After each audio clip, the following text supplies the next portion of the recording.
Hey, what is going on everybody, and welcome to Fantasia. For today, we're going to be jumping into another session of Epic 7L today. Got some more dev notes for you guys.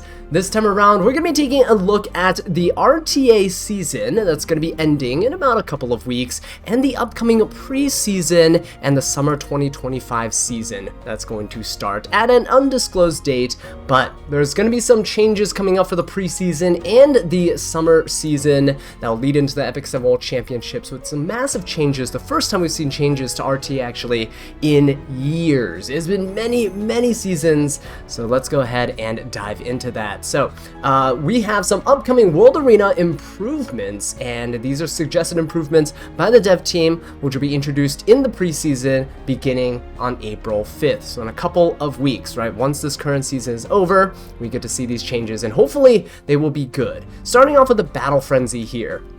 Right, the current Battle Frenzy is whenever a Covenant hero is attacked by an element they're resistant against, damage received and any additional damage caused by the attack decreases by 30%, and they are going to be removing that. If you did not know, this Battle Frenzy mechanic was introduced when Fire Hua was meta, which was many years ago. This was so that Fire Hua could not one-shot ice units back then. They tried to make it harder for her to be useful against every unit that was in existence, and so they implemented this Battle Frenzy, and it's been there, and it has not been changed. There's no additional mechanic that's ever been added after this, and there's no, they never removed this mechanic since then. So what they're doing instead is they're going to be replacing it with two Battle Frenzy mechanics here. The first one is increasing the attack and defense of all heroes, and the second is to increase the damage dealt of burn, bleed, and bomb effects. Right? So this is actually pretty interesting. The reasoning behind it is that in the current meta, DPS heroes, they call them attacker heroes, who rely heavily on their base stats without special survival effects, things like immortality, things like invincibility and stuff like that, right? Or having passive ability that says you cannot take more than 51% of your max health as damage, right? So things like, think about Tori, Tempest Surin, think about damage limit buffs from Midnight God Lilius, units like that, right? So those units always were at a disadvantage. Think about any other DPS unit that's out there that's really not a cleave unit, but just like a standard DPS-y type of bruiser, right? Really difficult to use in the current meta. So to address this, they're increasing the overall defense of the heroes to improve survivability, and at the same time, they're increasing attack to kind of make sure that people can't just tank down and just soak up damage forever, right? Because increasing damage, increasing the defense of these DPS heroes will also increase the defense of all the knights and soul weavers and stuff out there, so they're kind of balancing out this way. Defense is the stat that makes the most sense to increase for survivability.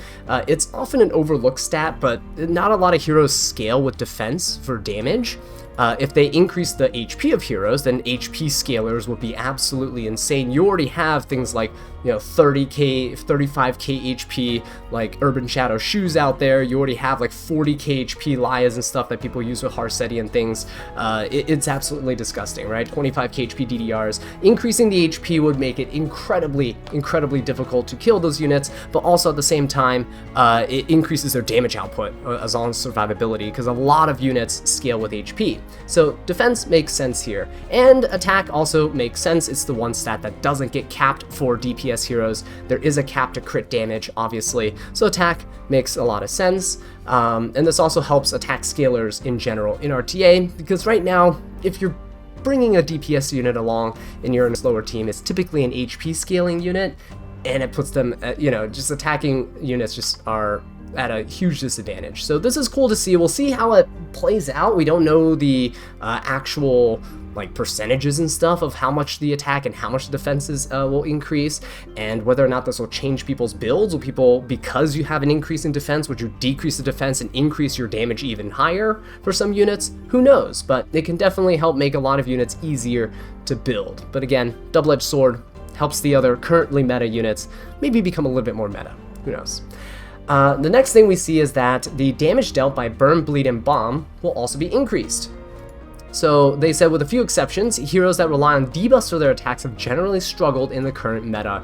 And it is kind of true. There are so many cleansers out there, especially with things like Sweet Miracle existing. You have ML Para now that can cleanse. You obviously have things like Laya, you have Mediator Cowrick, and units like that that are actually starting to become really, really prominent. And it's really difficult to have these damage over time effects. If you think about things like Silverblade Araminta, who relies on burns, right? If you think about other units that rely on like bombs and stuff, like Summertime Assyria, hard to kill with her. Pirate Captain Flan, most people don't build her with that much damage. People just build her with some bulk. She hasn't really been relevant ever since her buff, so they're probably kind of trying to help boost her up a little bit, even though it's probably not going to make that much of a difference unless this like detonation damage is like absolutely insane.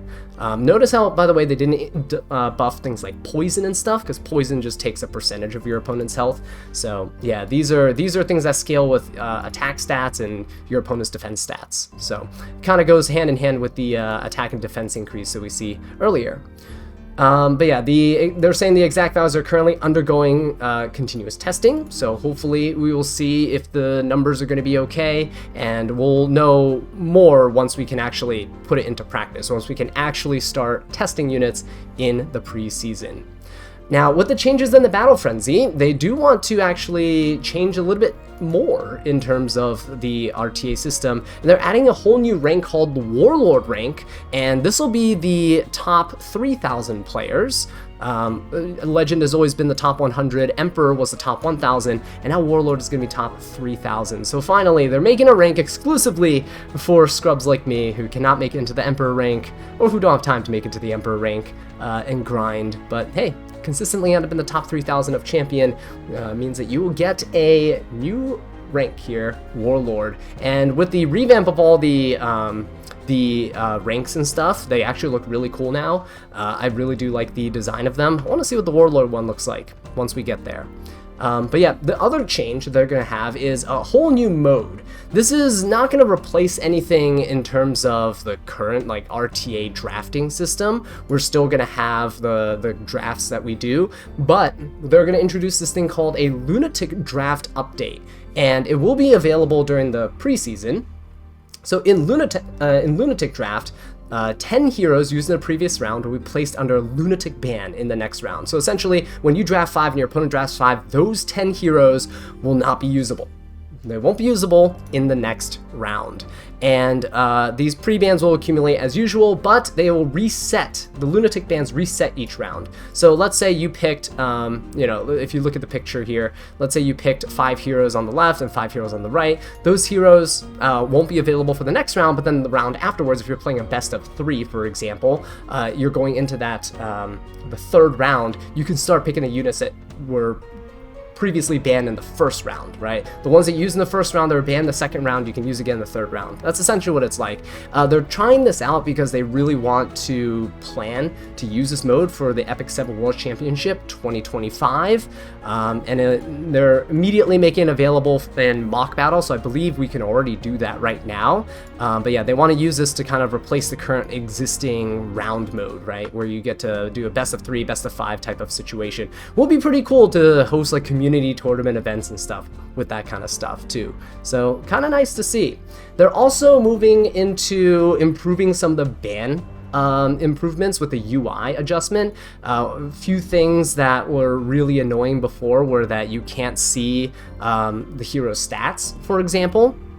So they are now going to have a feature that allows players to view a hero's stats, and this kind of helps especially to see if you have stuff equipped. Maybe you're like, oh shoot, I don't remember if my units are equipped with any gear. That's happened to me many times. That's why you see me bring like Blue Luluka or like an ungeared Elena into a match. Still manage to win sometimes, but it just helps prevent those types of situations, right? You swap some artifacts and stuff for PvE, you don't know, you don't remember, now you get to see and you get to preview your unit stats. That's really cool. You get to see the equipment sets as well, and this also really helps in case you have multiple units built. Like for example, I have a DPS Politis and I have a Degen Politis, so being able to see which Politis I have at a quick glance, being like, oh, these are stats, okay, yeah, this one obviously has 200 resistance, that's my Degen one, we're gonna bring that one into this match, instead of accidentally going, oh shoot, I I picked the wrong one, right?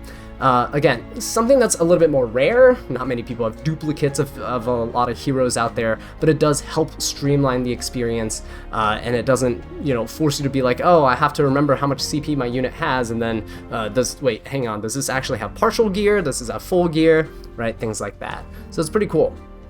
Love to see that. I would just honestly love to see them introduce presets. So if they can introduce presets in a later update or something like that, where you can just click your PvP presets and boom, all your units are equipped with their whatever you set as their standard PvP gear, and you're good, right? And then when you go to PvE content, you can click the PvE button and it'll swap all your units' gears over to the PvE sets of gear that you use. It'll just make things so much more convenient, and honestly would help a lot more than just this. But this is a step in the right direction. But anyway, that's going to be it for this little brief overview of the dev notes of the upcoming changes to RTA. This makes me really hopeful. I know some of the changes might seem a little minor, you know, just attack and defense increase, just some burn, bleed, and bomb effects, you know, getting a bit stronger. However, the fact that they're finally testing things ever since Fire Hua Young was dominant in the meta, it's a good sign. It's a step in the right direction, and I hope Smilegate continues to keep this up, right? Use the preseason to test new things. Let me know what you guys think of these changes, by the way. Do you have any recommendations for future changes that you might want to see implemented? Because the community has actually had some pretty cool ideas over the last few years. With that being said, though, guys, thank you so much for watching, and I'll catch you in the next one. Take care.